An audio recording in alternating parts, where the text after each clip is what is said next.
Assalamualaikum warahmatullahi wabarakatuh. Perkenalkan, nama saya Fikri Zasya Putra Damanik, BP 1910722009 dari kelas Sastra Indonesia A, mata kuliah Kajian Drama A. Pada kesempatan kali ini saya akan membuat sebuah video presentasi terkait makalah analisis struktural dalam naskah drama Jangan Menangis Indonesia karya Putu Wijaya. Sebelumnya, saya akan menjelaskan atau memaparkan sinopsis singkat terkait naskah drama ini. Drama Jangan Menangis Indonesia bercerita tentang kondisi bangsa Indonesia pada saat itu. Jadi, ini di penghujung era Presiden Soeharto lengser dan memasuki era reformasi pada masa Presiden Habibie dan Abdurrahman Wahid serta Megawati Soekarno Putri, menuju era demokrasi pada masa Presiden Susilo Bambang Yudhoyono, yang permasalahan yang ada di negeri ini malah semakin kacau balau. Berbagai hal beruntun menerpa tak putus-putus, mulai dari krisis ekonomi, suhu politik meninggi, huru-hara, teror bom, tsunami, gempa bumi, SAR, flu burung, demam berdarah, kebejatan moral, narkoba, judi, korupsi, ketidakberdayaan hukum, kebejatan para pemimpin, kasus-kasus yang mencederai HAM, yang membuat semua rakyat Indonesia mendambakan kehidupan yang lebih baik. Lalu, ke bagian analisis struktural. Itu pertama, kelompok unsur fakta cerita ada 3, yaitu alur, latar, tokoh penokohan, dan latar. Yang pertama itu alur. Alur merupakan rentetan peristiwa dalam cerita atau kerangka dari awal hingga akhir yang merupakan jalinan konflik antara tokoh yang berperan dalam masalah. Peristiwa-peristiwa tersebut dialami oleh tokoh-tokoh berdasarkan hubungan sebab akibat. Alur membawa cerita dari permulaan sampai penyelesaian. Alur naskah drama Jangan Menangis Indonesia karya Putu Wijaya tergolong bentuk alur maju karena diceritakan secara runtut dari awal hingga akhir. Alur ini dimulai dengan pengenalan situasi cerita, pengungkapan peristiwa, menuju pada adanya konflik, puncak konflik, dan penyelesaian. Naskah drama Jangan Menangis Indonesia karya Putu Wijaya ini terdiri dari 6 babak yang diawali dengan pelukisan situasi. Unsur-unsur alur meliputi pada bagian pertama, cerita diawali dengan situasi atau pelukisan dan pengenalan kejadian yang menceritakan permasalahan yang beruntun tak putus-putus menerpa. Pada babak ke-1, tahap pengenalan dalam naskah Jangan Menangis Indonesia karya Putu Wijaya berupa pembuka. Pada pembuka terdapat dalang yang menyampaikan apa yang sedang terjadi di negara ini, serangkaian peristiwa-peristiwa buruk yang tidak pernah mengenal kata sudah. Pada babak kedua, merupakan tahap-tahap pemunculan masalah atau peristiwa yang berpotensi menimbulkan konflik. Berikut beberapa adegan yang mengeluarkan alur pada babak ini, yaitu seseorang sedang berpikir tempat tidurnya yang memikirkan tentang burung Garuda dan kebenaran dari kanan. Dikarenakan burung Garuda yang menjadi lambang negara ini hanya menengok ke kanan, apakah keadilan dan kemenangan itu hanya harus mutlak dari kanan? Tak mungkinkah kebenaran akan datang dari sebelah kiri? Lalu muncul tokoh Kidalang yang memegang 2 buah wayang besar yang langsung kontra terkait kanan yang selalu melahirkan keadilan dan kemenangan. Kidalang mengalahkan kejahatan yang ia pegang dengan tangan kanan dan kesatria yang ia pegang dengan tangan kirinya, sehingga kiri pun bisa menjadi pembela kebenaran.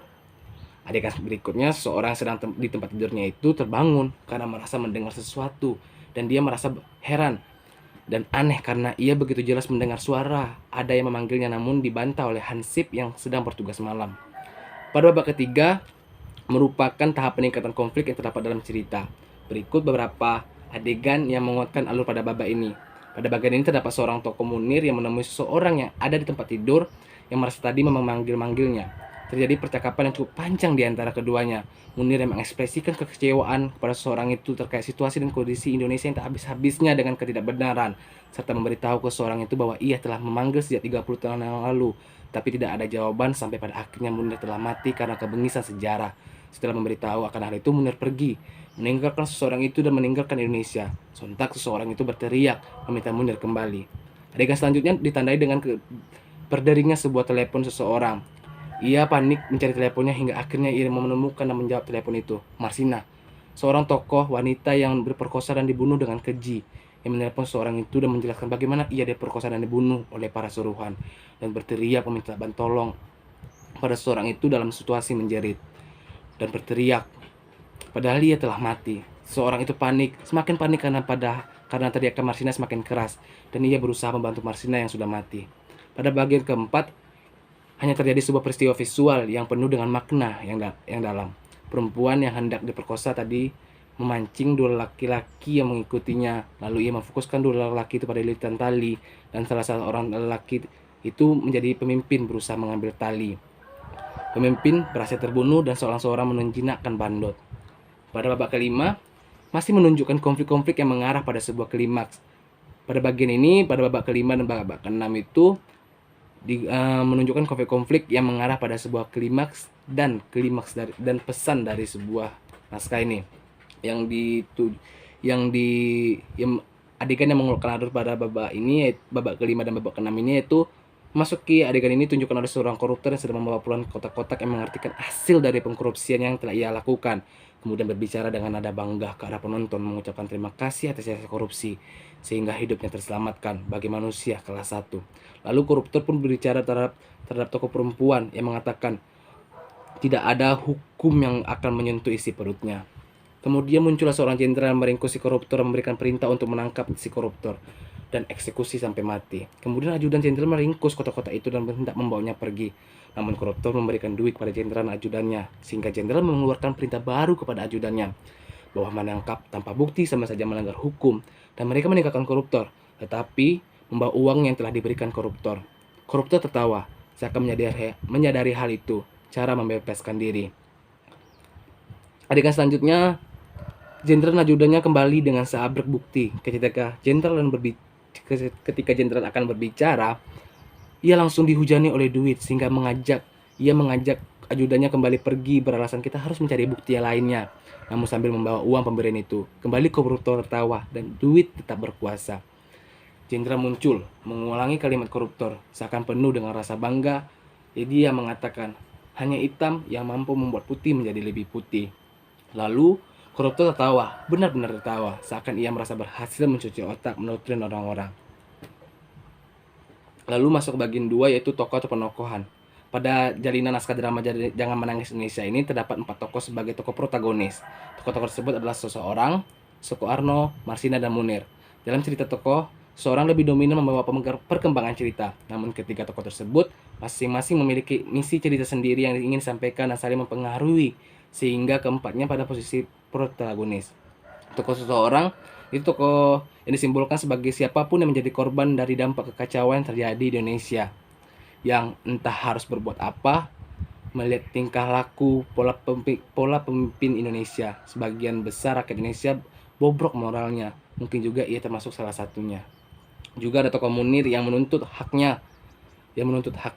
Lalu ada juga tokoh Marsina yang disalahgunakan pengabdian dan kontraknya hanya untuk pemuas nafsu belaka.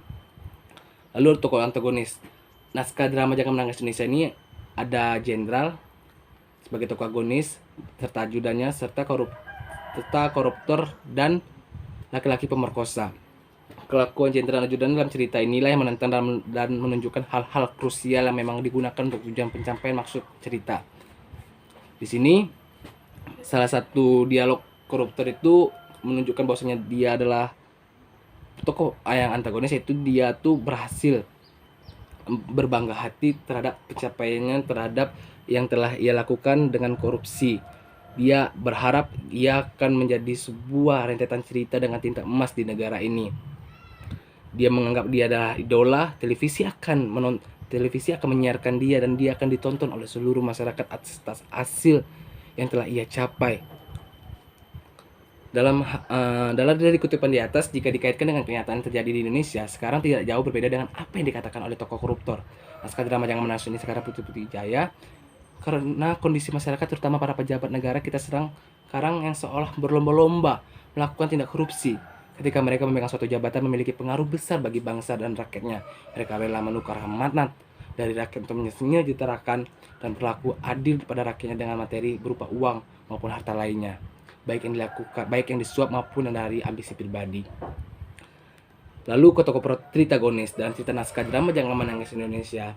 Tokoh utama dalam cerita agonisnya adalah tokoh dalang, sedangkan tokoh pembantunya itu tokoh yang memegang peran pelengkap atau tambahan penguat dalam mata rangkai cerita. Salah satu dialog cerita agonis dari dalang itu yaitu berbagai hal beruntun mendapat tak putus-putus, krisis ekonomi, suhu politik meninggi, huru-hara, dan hal-hal yang sedang terjadi pada masa Indonesia saat itu, yang membuat pengarang mencoba mengungkapkan kegundahannya melalui monolog tokoh dalang yang berawal dari kesusahan yang terjadi di Indonesia pada waktu itu.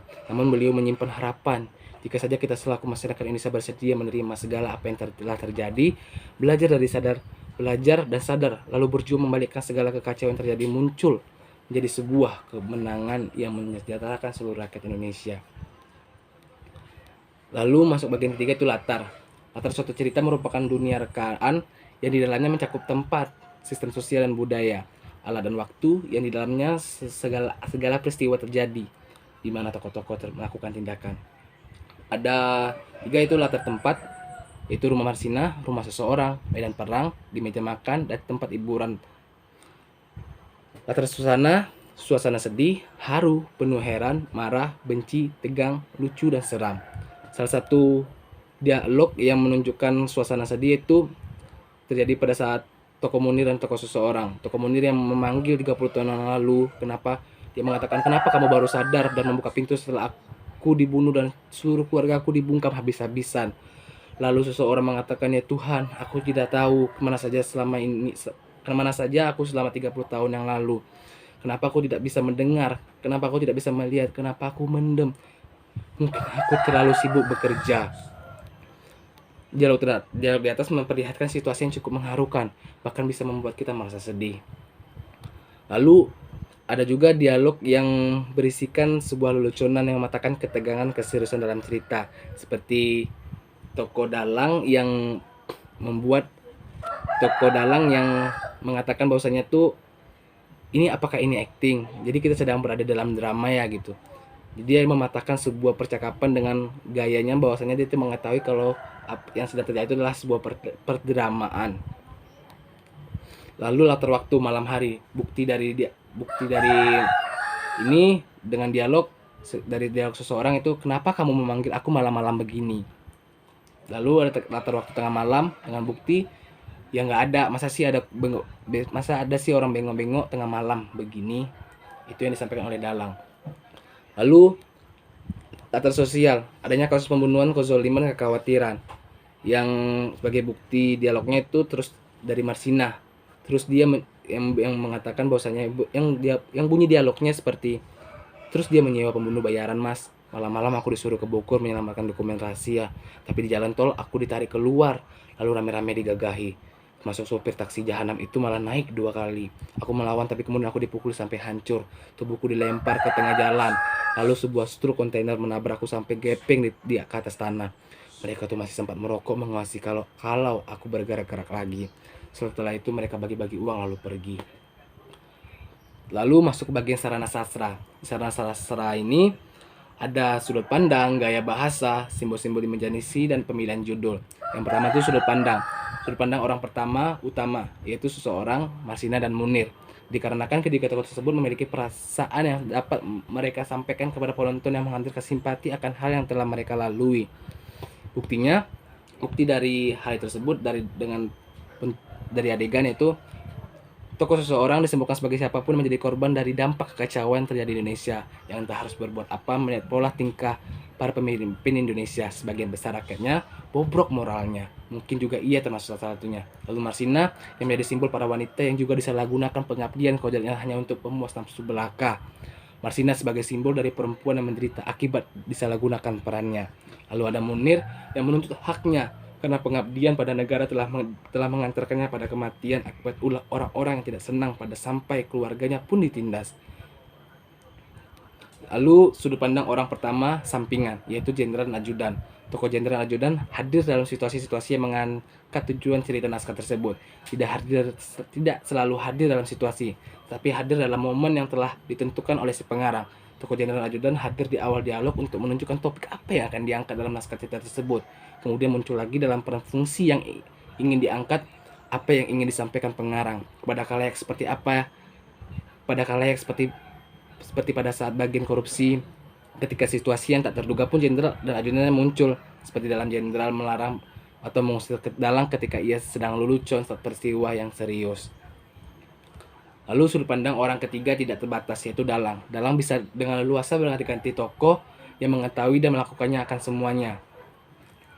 Karena dalam situasi drama ini, tokoh dalang itu bisa menjadi tokoh koruptor, lalu dalang, lalu dia menjadi orang yang ingin memperkosa si perempuan sebagai korban gitu.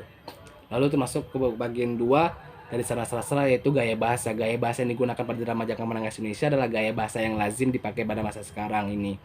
Lugas dan mudah dipahami, namun memiliki humoris yang menghibur. Selain itu dilengkapi pula dengan bahasa sinisme dan sarkasme. Hal ini tampak pada kata-kata hardikan seperti bangsat. Juga kata-kata ironi. Gaya bahasa tersebut adalah sebagai kritik sosial terhadap ketimpangan hukum dan ketidakadilan di negeri ini. Lalu masuk ke simbol-simbol imajinasi. Di sini terdapat beberapa dari dialog dalang yang menunjukkan simbol-simbol imajinasi. Salah satunya yang itu berikut beberapa bunyi dari dialog dalang itu. Hidupku tak akan terang benderang dengan puluhan rembulan tanpa korupsi. Maksud dari kalimat itu adalah adanya korupsi dalam kehidupan si dalang membuat ia menjalani hari demi harinya tanpa halangan, tanpa hambatan, tanpa kesusahan, karena ia merasa atas apa yang ia miliki secara keseluruhan karena adanya korupsi dalam hidupnya yang memberikan ia jalan untuk berjalan-jalan. Lalu dialog selanjutnya dari dalang yang memiliki simbol-simbol imajinasi itu, siangku tidak akan sejuk walau matahari menggigit dengan ganas di seluruh permukaan bumi. Serta kau adalah badai perubahan yang paling radikal yang menyelamatkan kecoa bengek ini. Makna dari kalimat tersebut, siang itu dihadirinya oleh adanya matahari yang memberikan kesan panas pada manusia ketika sedang terik-teriknya. Namun dalam menunjukkan bahwasanya ia tidak lagi merasakan panas di siang hari, dikarenakan telah menemukan keteduhan yang ia gunakan untuk berlindung. Dengan adanya korupsi, ia dapat melindung dari segala hal yang merasakan bagi dia, seperti ia dapat membeli mobil jika ingin berjalan jauh, jadi tidak kepanasan lagi di saat berkendara, bahkan rumah yang layak untuk berteduh. Selain itu, makna lainnya yang ditebalkan ialah perubahan situasi dalam pembahasan sosial ditunjukkan dalam kata badai, perubahan dan radikal, yang membuat situasi dia dari yang kumuh, menjijikan, yang ditandai dengan kata kecoa bengek menjadi manusia yang terpandang, bahkan menjadi manusia kelas 1. Lalu, makna simbol-simbol yang lain dari tokoh dalang dalam dialognya itu adalah buku putih. Makna dari buku putih itu yang isinya itu kayak memuat perihal prestasi yang belum pernah dilakukan oleh seseorang sebelumnya. Lalu ada juga kalimat yang memiliki makna simbol imajinasi itu, mereka hanya bersenjata slogan ompong yang disampaikan oleh dalang. Maksudnya yaitu mereka itu orang-orang yang hanya memiliki perkataan atau ideologi yang sumbang, yang tidak bisa menegaskan bahkan menegakkan ideologi hukum atau ketentuan yang berlaku, karena semua orang itu sumbang, banyak terdapat celah. Lalu ada juga kalimat atau kata dari dialog tokoh jenderal yang memiliki makna simbol imajinasi, yaitu lintah masyarakat. Maknanya itu wujud pengambilan hak atas pemilikan seseorang dapat merugikan. Lintah masyarakat dimaknakan sebagai penghisapan hak-hak batil yang telah direnggut oleh seseorang atas kelompok yang merugikan banyak orang. Lalu ada juga dari jenderal lagi, yaitu yang berbunyi hanya hitam yang akan mampu membuat putih menjadi lebih putih. Maknanya hadirnya kejahatan atau keburukan di dunia lah yang membuat kebaikan lebih berfungsi. Jikalau hidup semuanya berjalan dengan baik, maka tidak ada yang tahu kalau yang ia lakukan adalah baik, karena ia merasa hal itu adalah sikap yang wajar. Lalu masuk ke bagian selanjutnya, itu adalah pemilihan judul. Naskah drama ini berjudul Jangan Menangis Indonesia. Judul pada naskah drama ini mengidentifikasi keadaan atau suasana cerita. Judul tersebut sangat jelas menunjukkan tentang kejadian yang dialami masyarakat, bahkan negara, dari segala permasalahan dan kekacauan yang dihadapi bangsa Indonesia. Seperti orang berbuat salah tidak dianggap salah, kekuasaan jabatan menjadi pelindung bagi para pejabat dan melakukan perbuatan semena-mena.